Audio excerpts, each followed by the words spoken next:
თავი მიუძღვენი აი ამ საქმეს, რომ რაც შეიძლება მეტი და მეტად მესაუბრა საქართველოსზე და გამეცნო იქაურებისთვის საქართველოს.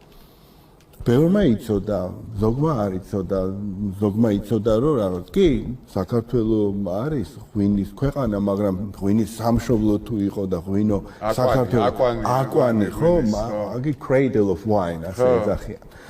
ხო და ეს არ იცოდა ზოგიერთმა. ამიტომ ხშირად მიწევს საქართველოს ისტორიაზე საუბარი. აი რამდენად იციან ეხა ღვინის თვითონ აი ამერიკა ვაშინგტონში რამდენად ქართული ღვინო. ამერიკა ზოგადად არის ღვინის ქვეყანა.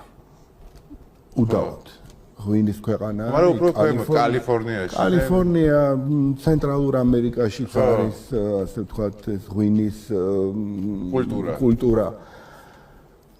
ხო და ღვინო ისმევა ამერიკაში და ძალიან ასე ვთქვათ კარგად. ღვინის მოყვარული ქვეყანა არის. და ვისაც ღვინოსთან აქვს რაღაცა შეხება, ხო? იმან აუცილებლად იცის და აქვს ინფორმაცია, რომ ღვინო მოდის საქართველოდან.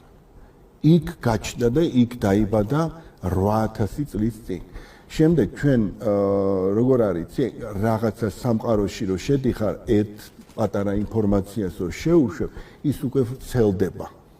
ის უკვე ვირუსულად მოედება ყველას და ყველაფერს, სადაც ხარ, რა სამყაროშიც ხარ. ხლა ჩვენ რო გამოვდივართ ხოლმე გამოფენებზე, ძალიან დიდი სტენდი გვაქვს, სადაც აწერია 8000 წელიწადი.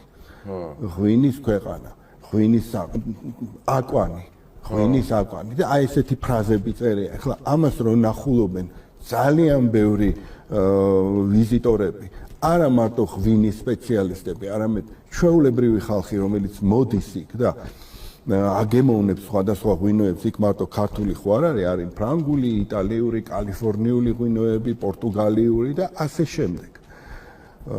ხო და მაგრამ აი დაუშვათ აი როგორც აი რა უნდა გაკეთდეს დაუშვათ იმისთვის, რომ აი მასიურად აი ეს ქართული ღვინო როგორც იციან დაუშვათ ფრანგული ღვინო, როგორც იციან ესპანური, იტალიური ღვინოები, რომ მასიურად ეს გაიცნოს მარკეტმა, ესე ვთქვათ, ქართული ღვინო და რაღაც აი წამყვანი ადგილი თაროზე რომ დავიჭიროთ დაუშვათ. ამისთვის რაღაც მარკეტინგული ცვლებია გასაკეთებელი, ფულია ჩასადები თუ რა უნდა გაკეთდეს. ზუსტად ესაა გასაკეთებელი. კიდე უფრო მეტი ინვესტიცია უნდა გაკეთდეს იმისათვის, რომ ქართული ღვინო გახდეს